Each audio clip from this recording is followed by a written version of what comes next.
When you take a look at the trades and in-home services and how investors are coming in to buy up smaller companies and medium-sized companies and large companies, what does it do for you, and how does this relate to business? This is a fantastic question. I'm Scott Sylvan Bell, coming to you live for HVAC Technician Sales Secrets on a perfect day to talk about sales and business, and a fantastic day to talk about you. Today we're talking about private equity coming in and buying up companies, and is it a necessity? So in the last 7-ish years, this has been around for a long time, but it's gotten really hot since the beginning of about 2019. Companies have been up on the market, and the reason for it is there are some pretty good profits to be made in heating and air, plumbing, roofing, electrical, all the trades around a home, construction. And so a lot of private equity firms, venture capital firms, investment teams come in and say, hey, listen, I want to go buy and smash together a couple of companies so that we can get the profits up, so that we can get a good heavy multiple, and then we could go live on islands in the middle of the South Pacific and never have to wear shoes again, which to me sounds fantastic. So there's a couple of downsides. There's a couple of downsides to private equity buying up a bunch of companies, but there's a couple of upsides too. So if you only focus on the downside, it'll poison you. If you take a look at what are the upsides, it's a way for you to say, here are the different things that we can offer to my team. So the downside is a lot of private equity, not all, but a lot of private equity, the only thing that matters is the profit. Like what number goes in that Excel file, right? I can't put feelings, I can't put emotions, I can't put excuses. Is it sold? Is it not sold? It's binary. It's yes or a no. That's it. I don't have any other option.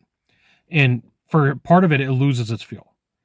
It's known that private equity comes in, they find a really good name for a company and they raise the prices. Right? That's it. You're going to have to sell at the margin and at the gross that the private equity company wants to be at.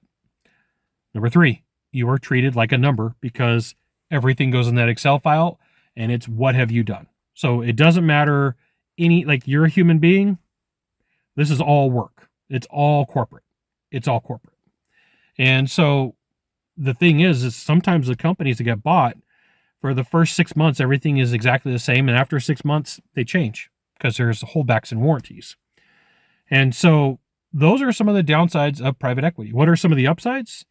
Usually companies can get better insurance programs. Usually companies can get access to better materials, better coaches, better trainers. Like everything's done at scale at this point. You get better everything. And it's really weird. This is confusing to a lot of people. What private equity companies are willing to invest in and not invest in will boggle your mind. So a private equity company, ABC Private Equity, may come in and buy your company. And they'll make capital improvements. And they'll go out, and they'll go out and they'll buy brand new trucks, wrap all the brand new trucks. They'll go out and buy brand new computers, get everybody brand new computers. They'll go out and get everybody brand new uniforms. And then it'll be like, hey, can we do a company picnic? No, there's no money for that.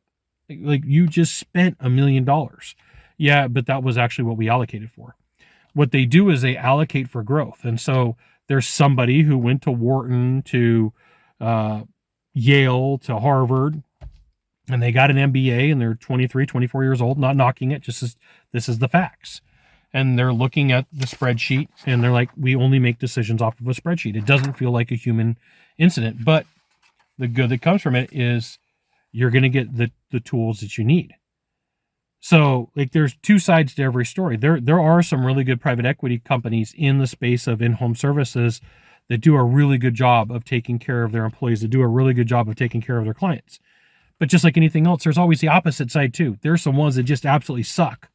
They are not good. They are evil human beings.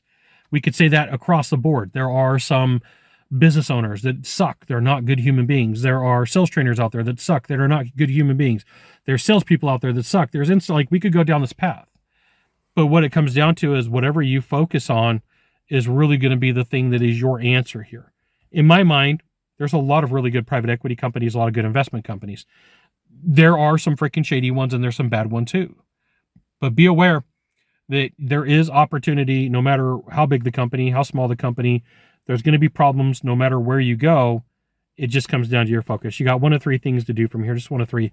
Find the subscribe button, click on it, and every time I send out a video, you'll get an update. 2, hit follow. 3, share this video with a friend. We'll see you soon. Thanks for watching.